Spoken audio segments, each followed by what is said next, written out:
Hey everybody, this is SlayerXDR here with GamerFusion.com, empowering your gaming, bringing you my final thoughts and my review of Amnesia: Machine for Pigs.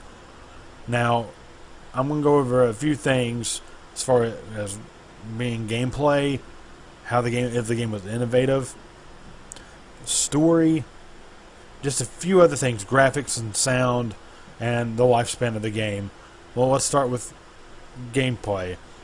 Gameplay is not like the original. It is nowhere even close, except for the fact that you can open doors, you can interact with chairs, and very few other objects besides for that. And anything that has to do with your puzzles, you can activate. You can actually interact with, but don't think you're going to interact with anything like the violin here or these.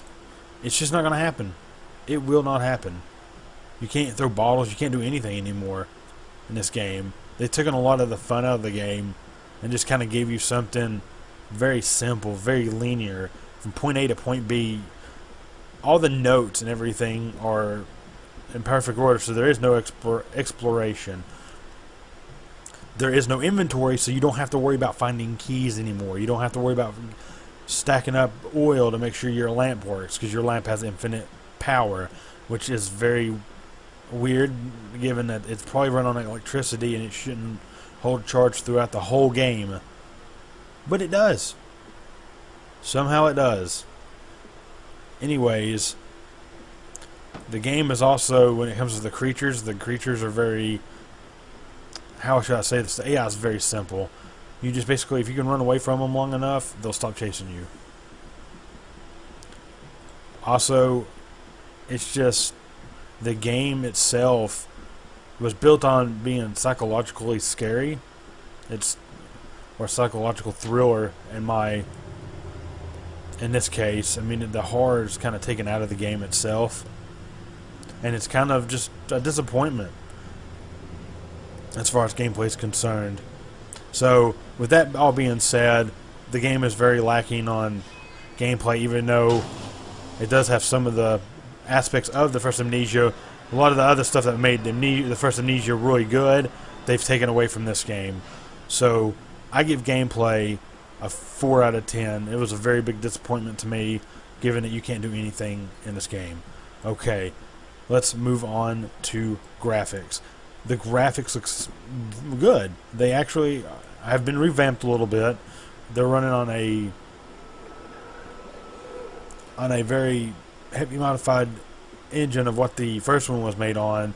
It actually runs pretty well on lower end systems. I'm running this on a MacBook Pro i7, and it runs decent, even when I have my recording software on, which I have on right now, and it does very well.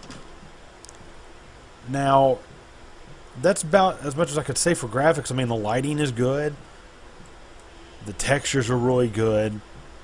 The creatures look astounding when you actually get to see them up close, if you can keep from being killed. Paintings look really good. It's just a fair assumption that this is the graphics. I mean, like, look, the details on the stone are really nice, and the actual graphics for, you know, something that's supposed to be set back in the real early 1900s, late 1800s. Everything's down to a T on how everything should look. Now, what I would give graphics in that term, I would give graphics a good solid 7 out of 10. Really good looking. There's some, you know, minor things, you know, the blood details, just kind of mostly just stains and stuff. So, and then like the rust on here just kind of look like, I don't know, kind of just looks, you think it'd look a little bit more brown than that, but that's just me. And graphics aren't really a big forte of mine. I could really care less about graphics, but to me it looks really good and it looks really nice. I do give it a 7 out of 10. Okay, for sound. This game is built on its ambience. And it's considered ambiance or ambience, however you want to state it. A lot of people say it different things, but see, there's a creature right now, and he looks pretty good. The ambience in this game is really dead on, like the first one. The music is really good, and it kept me in the game the whole time. Considering that I really didn't, everything else was kind of bland. Now, like I said, the sounds and the music are just awesome, and they really keep you enthralled in the game and really keep you up with the atmosphere of the game, where other things that this game lacks does take away from. So that it gives back where other things have taken away from, but they don't give you back enough where it really needs to matter. But that's another thing I'm not really something big on, sound and sounds and music stuff. I do like that stuff in a game like this. Sounds really good, and I'm going to go ahead and give sound an 8 out of 10 because it really keeps you in the game with the atmosphere. Now, innovation, there is nothing new or innovative about this game. It's just the same old thing, but they take everything away from you. They take away your inventory. They take away your aspect of exploration. They also take away from the jump scares. There's not many jump scares in this game. They took basically everything that was good about Amnesia and threw it away and said, okay, let's try trimmer scares. Let's try just throwing other things at you that really make no sense to throw at you when you should be throwing out a lot more jump scares and a lot more things that you were known for in the first game. They didn't try anything new with any of the scares. They didn't try really anything. I don't see it. They didn't even try anything with the story, except make it where you're somewhat in the future in the 1800s instead of the 1600s or 1500s or whatever the time frame it was for the first game. I will have none. I will have none. The story, to me, falls in innovation because how they did the story and how they make it and portray it was really inventive. So I do give it that little bit of credit for it, if that's the only thing it really gets. So, that being said, innovation, with it only being the story that it gets innovation from, I give it a 5 out of 10. Now, the last part of my review has to do with lifespan. Replayability, as a lot of people would know it as. To be honest, they took a lot away from this game, and they didn't give it a difficulty setting. They didn't give it anything. They also took away, which was the biggest disappointment to do for this Amnesia game, was take away any chance of doing a custom story. That was the biggest mistake, the biggest pile of crap I have ever seen, and I would not think frictional games would go that far to take away custom stories. They might have had a thought process to that. Maybe they didn't want people to, right out of the beginning, to make custom stories. Maybe they're going to change their mind and re-add it into the game later. But to be honest, that was a complete mistake. And with that being said, I don't see the lifespan of this game lasting very long if they do not add it soon. Because people are not going to want to keep playing the story through, keep going and going again. Unless maybe they wait a few months and decide, hey, I'm going to pick this up and play it again for a couple hours. At best, the game actually only lasted for me 3 hours because I took my time with it and explored. One of our other guys, Sir James, only took him 2 hours to beat because he was going through the game just to actually go and beat it to see how long it would take. So that really disappoints me, that it doesn't take that long to beat. Some people have said 7 hours, which I wouldn't see why it would take that long. But to me, I don't see this game having any real replay value unless they add the custom story soon. There's just no reason to play it. There's not even an alternate endings. There's not a difficulty setting. The play it on hard is maybe to get achievement. There's no achievements.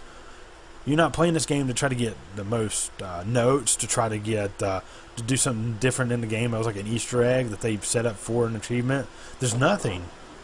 There is nothing to add to this game to make it last any longer than the 2 hours, 3 hours, 4 hours you spend playing this game the first time around. There is not.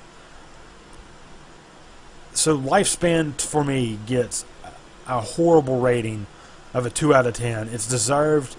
To me, some people are going to be like, oh, well, you know, you're being hard on the game for... No, I'm not. Those are downright things that are honest that made this game great. It was custom stories. That's what made the first game what it was, and that's what made people keep going back to it and playing and doing YouTube videos of it. Was because of custom stories. Once you beat the main game of Dark Descent, you were playing a custom story. You were playing Justine. You were doing something different. But this, there is no doing anything different. And that's just some of the reasons why this game is gonna get the grade it does.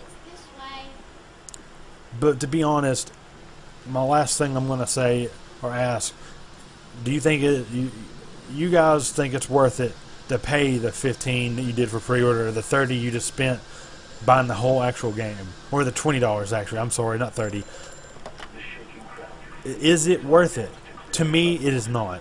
To me, this game, I could see paying maybe $10, $9.99 for this game. It is good for that much.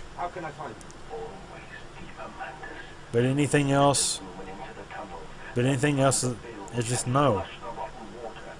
So, my final thoughts and review on this game, my final grade for this game, gameplay, gave it a 4 out of 10. Like I said, no inventory, no, a lot of them, no, limited interaction with anything in the game, or a lot of things that bugged me. And also the Monster AI was something else that kind of really got under my skin. Now, I gave it a 4 out of 10 for gameplay. Sound, or graphics. Graphics got a good grade of 7 out of 10 because it does look good. It plays fairly well in lower end systems, and you can actually keep the medium settings. So it got a 7 out of 10. Now, sounds great. Ambiance is dead on. Really terrifying game as far as that's concerned. Everything just sounds good. So it got an 8 out of 10. Now, innovation. There's just nothing really innovative about this game except for story. I might have been a little harsh if I think I actually gave it a 3 out of 10. I'll actually give this game a 4 out of 10 because it actually does, a little bit more beyond what the first Amnesia did with some of the things, and actually gives you an electrical lamp where you don't have to use oil. It's pretty innovative, and just some of those kind of little bit of concepts. So that was really cool. But other than that, it only gets a 4 out of 10 for innovation. Now, lifespan. With like what I said, with there being no custom story whatsoever, no replayability value, no any kind of difficulty, no achievements, it gets a well-deserving grade of 2 out of 10. If we put that together and just sum it all up, give this game a final grade, which I hate doing on games like this, but because I love the game itself for what it is, I would have to give this game a 4 out of 10 for a final grade. It's really disappointing to see a game like this go so low and not have not many redeeming values for it. Not much to show for the $15 or $20 you spent on it. It really is a sad day for Amnesia and Frictional Games. I hope that they later on do a patch for a custom story, and when they do, I'll be right there bringing my review of how the custom story is going to be, and I'll reevaluate the game at that point.